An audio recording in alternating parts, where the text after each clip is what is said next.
এটা তো ঠিক না, তো একটা ইসলামিক চিন্তাবিদ, উনি তো ইসলামের কথা বলে, ভালো কথাই বলে। আমি তো ওনার অনেক ভিডিও দেখছি, কিন্তু এটা বাংলাদেশে আমাদের উনি তো বাংলাদেশেরই না, তো উনি বাংলাদেশে থাকলে উনি বাংলাদেশের কথা বললে এটা তো আমাদের জন্যই ভালো। তো ভারত যদি নিয়ে যায়, এমনি তো ভারত আমাদের পরে এমনি তো খেপা, তারপরে যদি উনারে নেয় তাহলে তো আমাদের অনেক ক্ষতি হবে। তখন তো ভারতের পক্ষেই কথা বলবে, তখন তো আমাদের পক্ষে কথা বলবে না। আমরা চেষ্টা করি যাতে আলহামদুলিল্লাহ সে আমাদের পক্ষেই, আমাদের দেশেই থাকুক, ইসলামের কথাই বলুক। সে মুসলমানের প্রতি একটা মনে করেন আঘাত। মোদির সরকারের উচিতই না যে তাকে বাংলাদেশে আসলে তার কোনো রাইটসই নাই যে আবার ব্যাক করে তাকে ভারতে দেওয়ার জন্য। সে আমাদের মুসলিম জাতির একজন গর্ব, সে একজন মুসলিম স্কলার। সেই সুবাদে আমি বলতে পারি যে এটা মোদী সরকারের একটা চক্রান্তমূলক একটা সিদ্ধান্ত যে বাংলাদেশে আসলে বাংলাদেশ থেকে আবার তাকে ভারতে ব্যাক করে নেওয়ার জন্য। এটা অনুচিত, অযৌক্তিক একটা দাবি।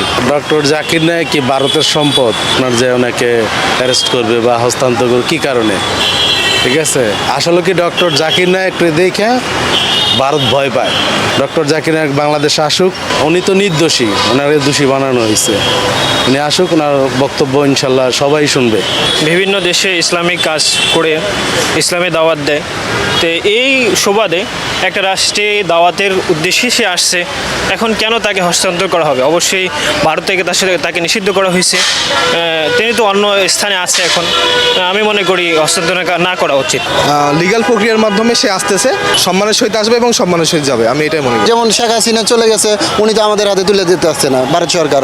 আমরা ওদের দেশের আসামি গিয়ে মিথ্যা মামলা দিয়ে তার বিরুদ্ধে করছে, ওটা জাকির নায়েককে আমরা কেন তাদের হাতে তুলে দেব?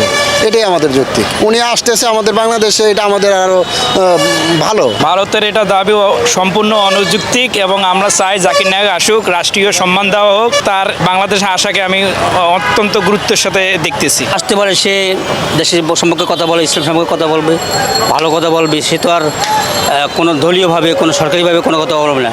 সে দেশ রাষ্ট্র হিসাবে কীভাবে ভালো মানুষ চলতে পারে, জাতি বিজাতি কীভাবে একে অপরকে বুঝতে পারে, একে অপরের সাথে মিলেমিশে কাজ করতে পারে, একে অপরের সাথে কীভাবে ভালোবাসা সৃষ্টি হতে পারে, সেই কথা বলবে। সে তো অন্য কোনো কথা বলবে না। জাকির নায়েক একজন ভালো মানুষ, ওনার যে কথাবার্তা, ওনার কাছে খুব ভালো ইসলামিক কথাবার্তা বলে। আমরা মুসলমান হিসাবে ওনার আমরা খুব পছন্দ করি, ওনার কথা আমার কাছে খুবই ভালো লাগে। একটা স্বাধীন দেশে একজন নাগরিক আসবেন, সেক্ষেত্রে ওই দেশের এখতিয়ার আছে এটা ওনাকে আনার, দাওয়াত করে আনার। সেক্ষেত্রে অন্য দেশ থেকে ওখানে কিছু বলতে পারে না। তো আমরা একটা নিন্দা জানাই। আমরা চাই একটা ইসলামিক স্কলার বাংলাদেশে আসুক, আমাদের সাথে সৌহার্দ্যপূর্ণ সম্পর্ক গড়ে উঠুক। ঠিক না, ভারতের দাবি এটা যুক্তিসঙ্গত না, কারণ হে একটা বড় ইসলামিক স্কলার, হে আমাদের দেশে আসবে, এটা আমাদের একটা বিশাল একটা গর্বের বিষয়। ব্যক্তির ক্ষেত্রে আমার মনে হয় যে জাকির নায়েকের উপরে ভারত যেই নিষেধাজ্ঞা দিয়েছে, সেই নিষেধাজ্ঞা সেটা ভারতের ক্ষেত্রে। আমি মনে করি যে আমাদের পররাষ্ট্রনীতিতে আমাদের বাংলাদেশের সিকিউরিটি আগে, নিরাপত্তা আগে। সেই ক্ষেত্রে যদি মনে হয় যে জাকির নায়েক আমাদের জন্য সিকিউরিটির ক্ষেত্রে কতটা হুমকি, কতটা লাভবান, সেটা আমাদের দেশের সরকার এবং আমাদের দেশের জনগণ সেটাকে নির্ধারণ করবে। অন্য দেশের হস্তক্ষেপ, বিশেষ করে ভারত যদি আমাদের যে কোনো বিষয়ে হস্তক্ষেপ, এটা আমরা বাংলাদেশের জনগণ আমরা এটাকে প্রত্যাখ্যান করি। বিগত শেখ হাসিনাও ভারত সরকারের কাছে রয়েছে, তাকেও কিন্তু বাংলাদেশ সরকার ফেরত চাচ্ছে। এটা আসলে দিবে না দিবে, এটা যেমন ভারত গভর্নমেন্টের বিষয়, এটাও বাংলাদেশ গভর্নমেন্টের বিষয়। ভারত তাদের পক্ষ থেকে এটা চাইতেই পারে। তবে আমি একজন মুসলমান হিসেবে, যেহেতু জাকির নায়েক একজন মুসলিম বিশ্বের একজন মাননীয় সম্মানিত ব্যক্তি, আমি আশা করব যে এমন কোনো কিছু ঘটবে না, সেটা দুই দেশের পররাষ্ট্রনীতির মাধ্যমেই সলিউশনটা হবে। ভারতের দাবিটা আমি মনে করি সম্পূর্ণ অযৌক্তিক।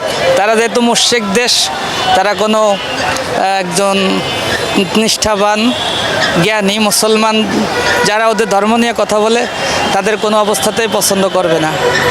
তারা যেহেতু শেখ হাসিনার আশ্রয় দিছে, তার প্রতিবাদে আমরা যেহেতু প্রতিবাদ করতেছি, তো তার পাল্টা জবাব হিসাবে তারা বলতেছে যে জাকির নায়েককে তাদের কাছে হস্তান্তর করা হোক। এটা আমাদের চাপে রাখার জন্য মনে হয়।